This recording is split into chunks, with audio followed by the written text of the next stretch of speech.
Hello, and welcome to the latest episode of Signals from the Hill, a podcast about comics from Avery Hill Publishing. Today on the podcast, we're going to be reviewing 2023 and looking ahead to what's in store for 2024. I'm joined by three members of the Avery Hill marketing team, Katrina Chapman, Chloe Green, and Danielle Toot. Hello, and Happy New Year to you all. Hello. Hi, Happy New Year. Hi. Yeah. I think we can still say Happy New Year. I think it's still just about legal. So, Yeah. We've got a yeah. couple more days. Yeah, excellent. So the first thing we're going to do is discuss our year in comics in general, from all your point of view, because we all do different things in comics as well as Avery Hill. We're all got our fingers in many pies, so comics pies. So Chloe, would you like to go first? So my other comic pie is Thought Bubble, the comic convention and festival. 2023 was an insanely good year for us. Obviously, everyone knows how had this massive effect on in-person events, and although it's still very, very much there and still having a huge impact on everybody's lives, it feels like people have got that willingness and to be out there again. And you could really, really feel that at the convention this year. It felt a lot more like it used to be. We had record ticket sales, we had record exhibitor applications, and it was just great. It was just so much fun. I say it all the time that it's this event where everyone gets to see all their comic mates for the one time a year. And it feels like a total blessing to be there. And yeah, this year just felt like a really special one again. It's great. Yep, absolutely. I can confirm shows are back, people are back. It felt a lot more chill this year, and yeah, it was a good time. And sales were good as well, so that's good. Danielle?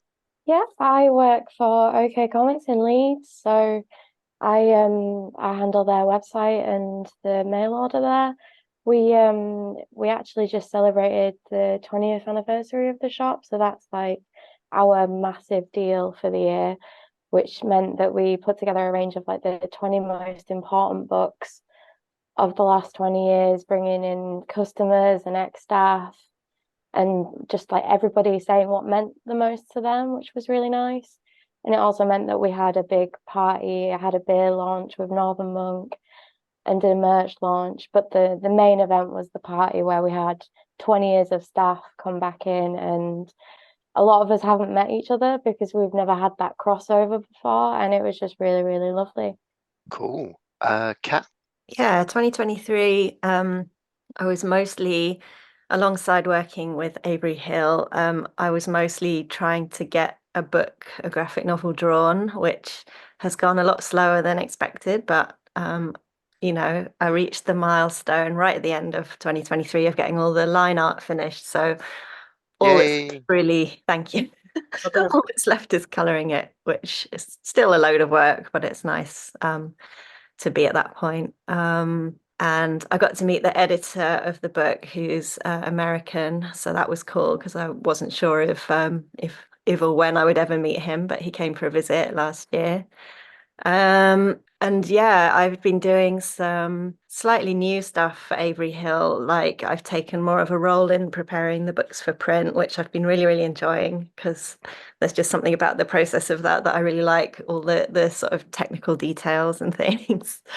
So that's been really fun for me over the last year. And yeah, talking of events, I also organised the programming for the South London Comic and Zine Fair, which Avery Hill were at in the spring. And that was, no, not spring, early summer. That was a lot of work, but really, really fun. And like Chloe was saying, it was another one of those times where everyone gets to kind of catch up. So that was a really nice event to be part of. I totally forgot that was 2023 that happened. That was so much fun. And the program that you put together was great as well. Such like a fun, interesting selection of talks. Yeah, I somewhat wish I hadn't volunteered to film them all and post them online as well, like all the video stuff. Yeah, it's a lot of work. But it was worth doing. It was really fun. It's nice Great. that it's all available to watch online as well Yeah, it's really for nice people when like me and Leeds that can't get to it. you Great. And then from my point of view, other than obviously Avery Hill in general, I took over the podcast presenting from Cat, and that's been a lot of fun. I interviewed Nicole Gu, Briggs, Elise Weaver, George Wallisell, and Tilly Walden, and they were all really great chats because they're all people I like a lot. So that was good to be able to have catch up with them. And we try to mess around with the format a bit and do a few things like looking at rather than just going back over, because a few of them have been on it a lot of times before, trying to go back over all their comics past. With George and Briggs, we kind of did analysis of some of the media that had influenced them and what kind of fed into their work.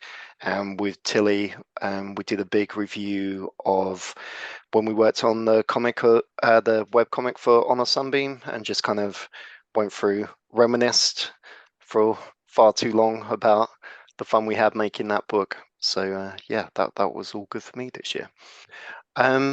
Now we're each going to choose a highlight of the year from comics in general. Kat, do you want to go first on that one? Sure. My highlight that I picked from comics in general was that I got to experience going to a French comics festival for the first time ever. Obviously, there's a lot of very famous French comics festivals like Angoulême, but this was quite a small one. It's only been running for a few years. It's called Gribouille, which means scribble, apparently in French. And it was fantastic because, as I say, I'd never been to any.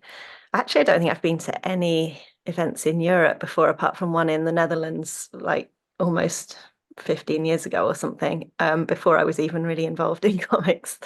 So this was really cool. And I was lucky enough to be a guest. So I had the really nice experience of having a talk kind of arranged in a library. So I got to meet some readers of the French translation of my book, but I also just got to see what a French festival was like, a little bit different to some of the English ones in certain ways, but very similar just in the vibe and the fact that you have these really passionate readers coming along who are really into the world of comics. And it was really interesting just to see how they ran the festival. There was a lot more wine than I was used to. It was in Bordeaux, a lot more wine than I was used to in UK festivals. But it was a lot of fun and just really interesting to kind of compare. Great. Danielle? I think my highlight was getting to take my little brother to Thought Bubble. He turned 16 this year and he's never been to anything like that before. So getting to show him and see his kind of like the fresh enjoyment from his eyes was really beautiful. And it's just such a lovely place where everybody is so nice, and getting to see creators that I kind of gush over online all the time is always lovely. And getting to go down to MCM as well for the Diamond Retailer event was interesting. I've never been to London on my own, and like navigating just your tube service is just a job in itself, I think. But yeah, the events in the UK are just really, really amazing. It's nice that we've got this kind of community. Chloe? It's really difficult to kind of pinpoint one thing because I've got a few things from like a personal point of view. But if I'm thinking like of the wider comics world, it's kind of seen some people getting the recognition that they've always deserved, but on like on a bigger level. Alice Oseman's fifth volume of Heartstopper came out not that long ago, and broke records on the fastest selling graphic novel in the UK, which is really cool to see. Seeing Tilly Walden get into the Forbes 30 under 30 as well is so cool because he deserves so much recognition. And just little things like that where you kind of seeing comics transcend a little bit because we all know how great comics are, but it's cool seeing it kind of in black and white a little bit more for everyone else to see it. Yeah, Excellent. that's like Anna Reedman getting the Telegraph Prize as well. Yeah, exactly things like that. It's really cool. Great. And for me, I'm going to do something to do with shows as well. Now, that is the South London Comic and Zine Fair, which was a really great highlight. We've basically got no shows left in London. They've all gone. South London Comic and Zine Fair coming back and filling the void of things like LCAF and the Hackney Comic and Zine Fair, and it's just doing such a great job, especially how small it is. It was just super busy. The quality was amazing. Like, I got so many great books from there. Everyone's super nice, and obviously Kat did such a great job on all the presentations and talks and things. So yeah, other than the fact it's in deepest, darkest South London, which I'm from, but getting there from Northeast London now, I had to get a taxi, and I got so car sick on the way because it's just all bumps and winding roads. It's, Oh, no. I travelled down from Leeds. It was that was probably, to be fair, that was probably quicker. it was the second ever comic like event that I've tabled at, and it properly blew my mind. It was great, and just seeing even just the people that visited as well, and being like, I know them from the internet as being like comic people. That was really, yeah, really cool. Yep, absolutely. And also, I just want to quickly add Daniel Warren Johnson's Transformers comic, which I am a big nerd. That's why I'm into comics. The first comic I ever used to love when I was a child was the Transformers comic that used to come out in the 80s and 90s. And to have it rebooted by, well, definitely one of the best creators around at the moment is very cool. Yeah. So next, we're each going to pick an Avery Hill book to talk about this year, because this is the Avery Hill podcast. Danielle, do you want to go first on this one? Yeah. So my choice for the year was Nicole Gu's Pet Peeves, which is a absolutely beautifully illustrated graphic novel about a young woman called Bobby, who is an aspiring musician living with her flatmates, who's trying to get by but also maybe floundering a little bit. And she discovers this dog, and it starts to suck the literal and metaphorical life out of her. And it's just, I think it's just such a beautifully put together book. Like, you've got these pages, I'm just trying to find it, where the panels just flow so well, especially when you see Bobby exploring her music. And I just think it's so nice to see these things explored in comics in such a really beautiful way. And the way that Nicole uses panels in comics as well is just outstanding. I couldn't put it down from the beginning to the end. Cool. Kat? Yeah, I'm going to talk about Big Ugly by Elise Weaver, which anyone that knows Elise's artwork knows that it's just absolutely stunning. But what I really love about this book is that the real sort of in-depth look at this sort of sibling relationship. It's about two adult siblings who are sort of thrown back to living together after one of them has a sort of relationship breakup. And it's a really deep dive into their kind of psychology and the dynamics of their relationship, which is not the most easy relationship. And the cover's really cool because I don't know if you'll be able to see, but it's kind of the siblings looking at each other across the table with kind of hatred and which is quite clever to do that across the covers. And I also really love the title page, which is a panel from later on in the story after they've just had an argument.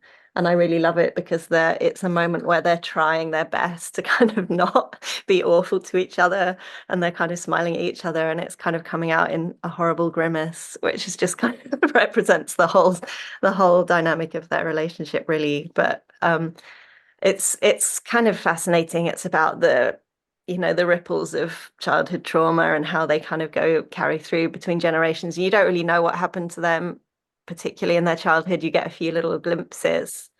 But yeah, you're just kind of left to guess. But it's quite dark and it's quite sad, but it's also I think it kind of has some positivity to it. It's just people doing their best, really. But yeah, it's everything I love about a story.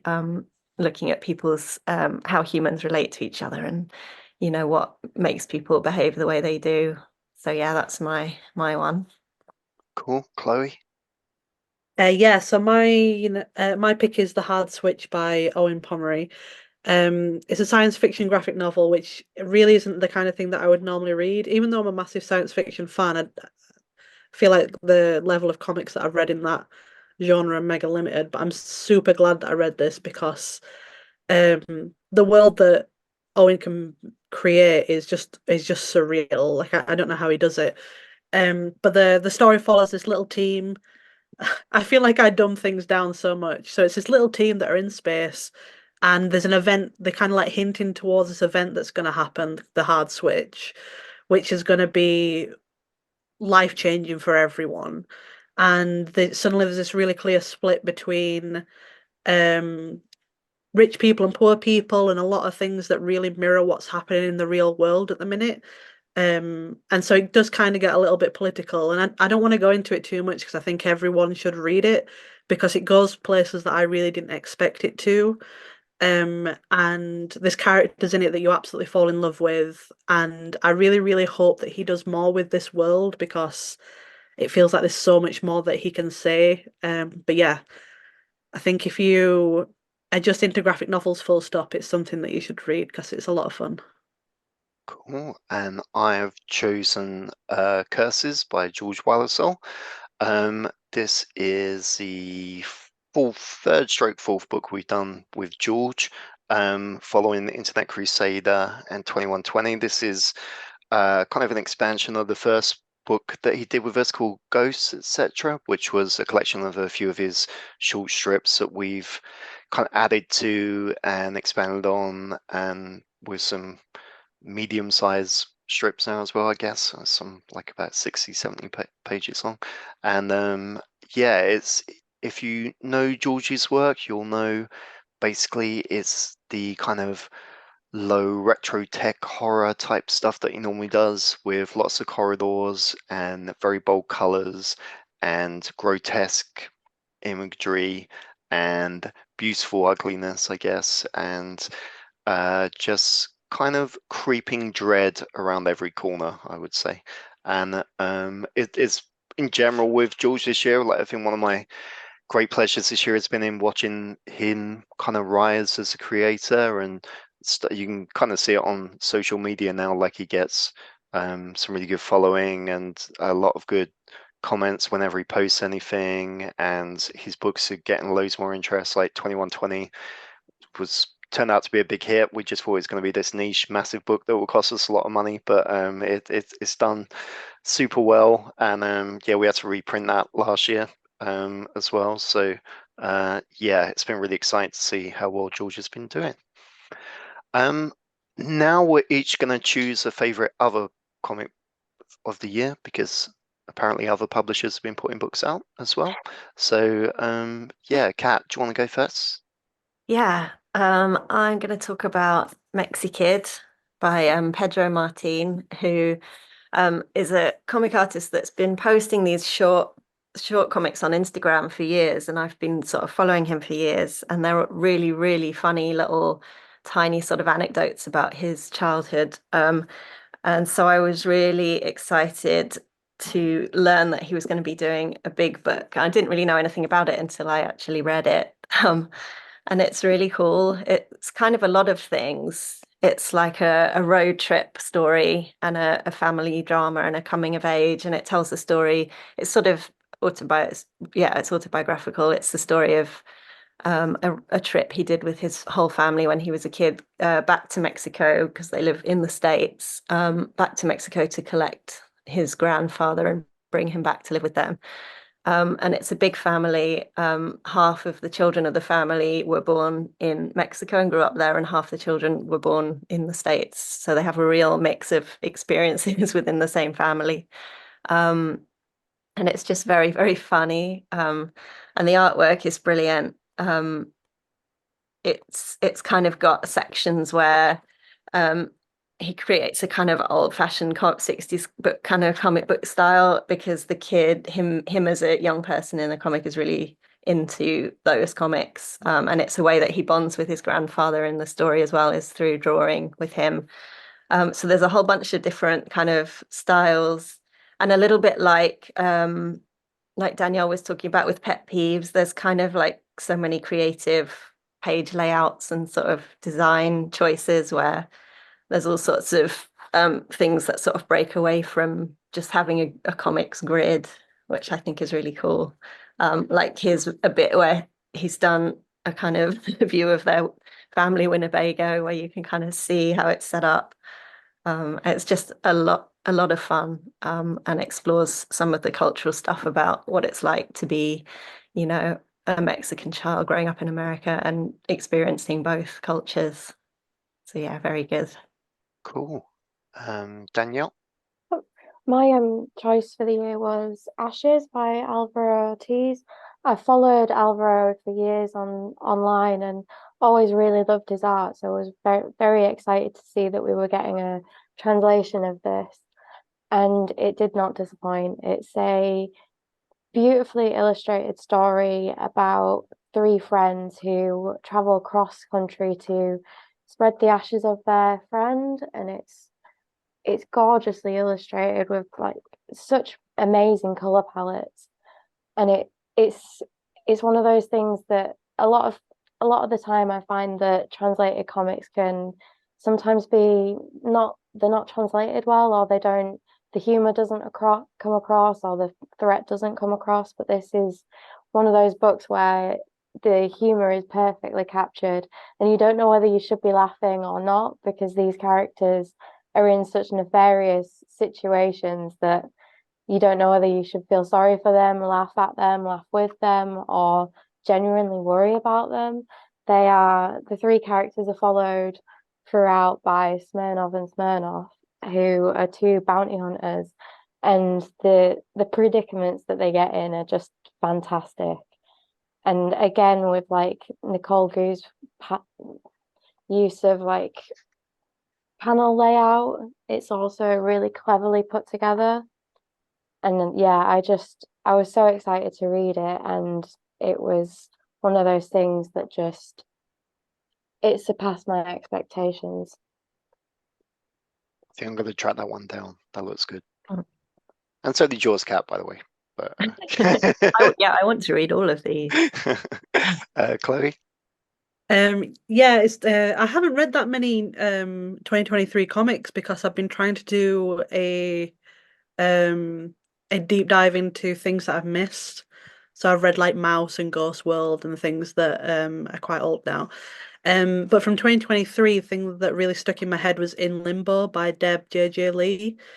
It's an autobiographical comic, and it people kind of describe it as a coming of age, and I feel like that's a bit of that kind of describes it, but kind of doesn't at all. So it's about Deb as a South Korean woman moving to America quite young and looking different and sounding different and having a name that people can't pronounce and all those kind of things that happen as someone moving to a new school.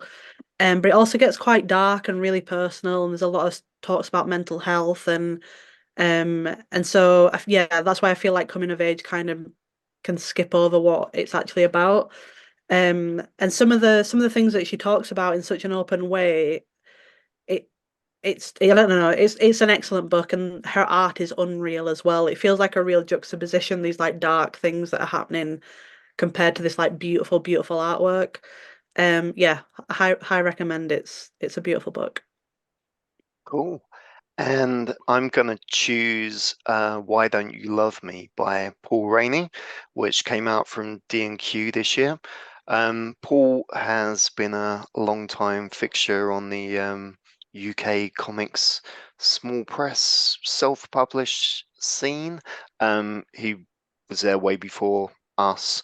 One of the first small press comics I ever found was in Orbital Comics, Paul's comic called There's No Time Like the Present, which he self-published in 13 issues, and it just blew my mind that someone could self-publish a small press book in 13 issues, and definitely was one of the things that inspired Avery Hill.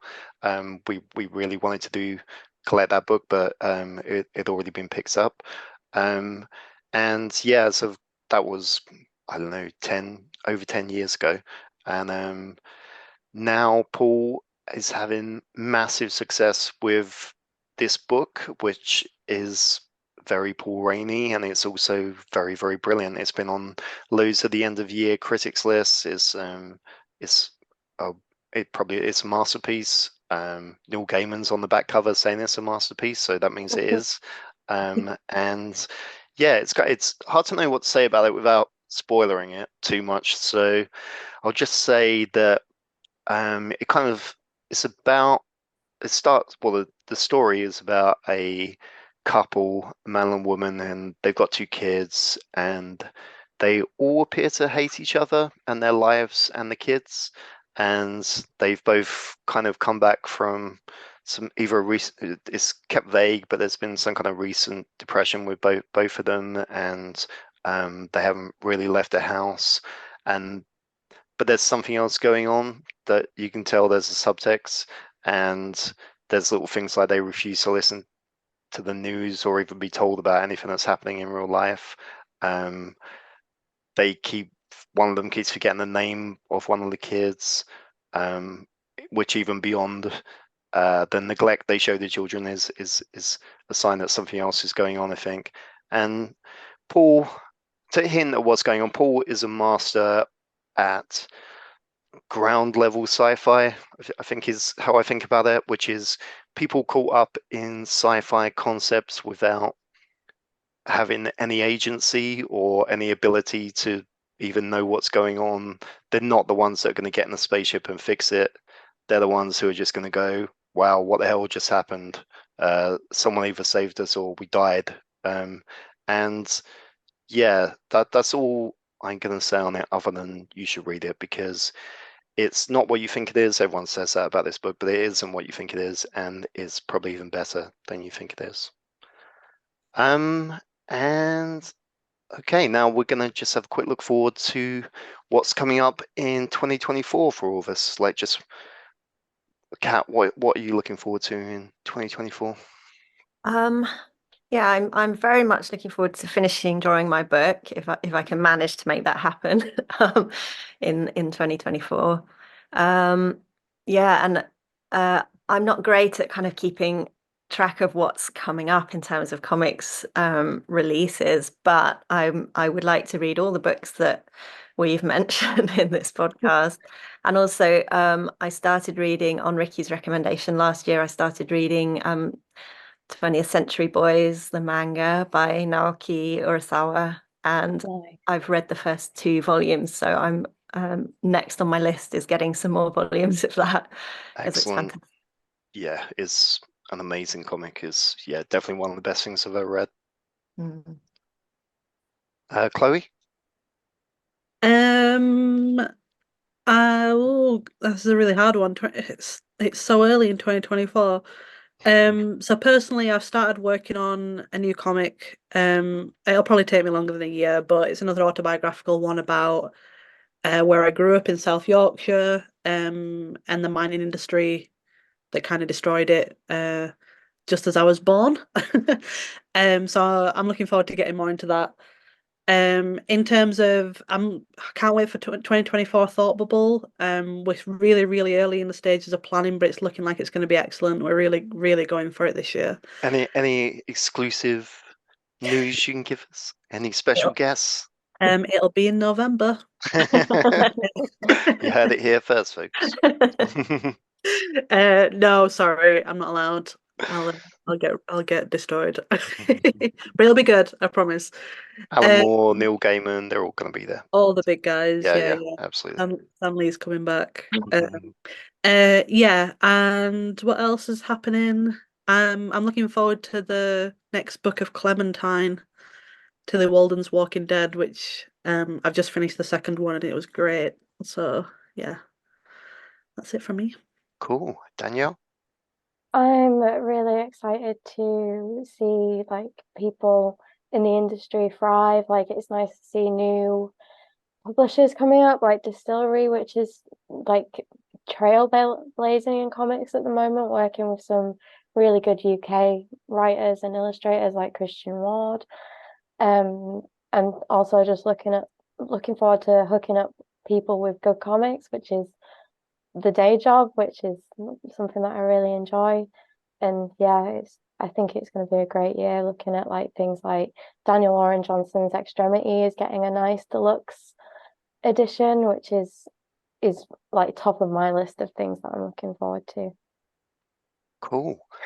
I guess from my point of view, we've got Avery Hill got 8 books coming out this year, so we're kind of deep into most of those. So Barking by Lucy Sullivan comes out next month, and then the month after we've got Kit Anderson's Safer Places. Kit's a new creator, and we kind of signed her on a 2-book deal because we think a lot of her, and kind of discussing the script for the second book with her at the moment. Just been reading her first draft of that.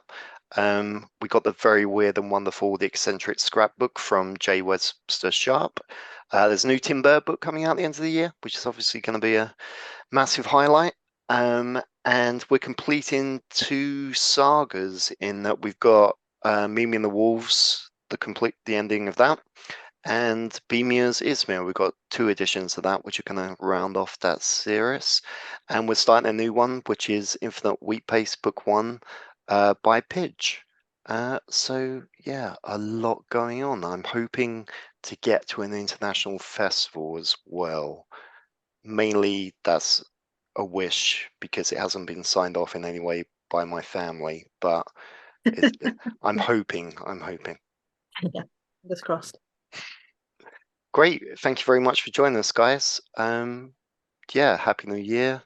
And I will speak to you all soon about Avery Hill stuff, probably. Happy New Bye. Year. Cool. Happy Bye. New Year. Bye. Cheers. Bye.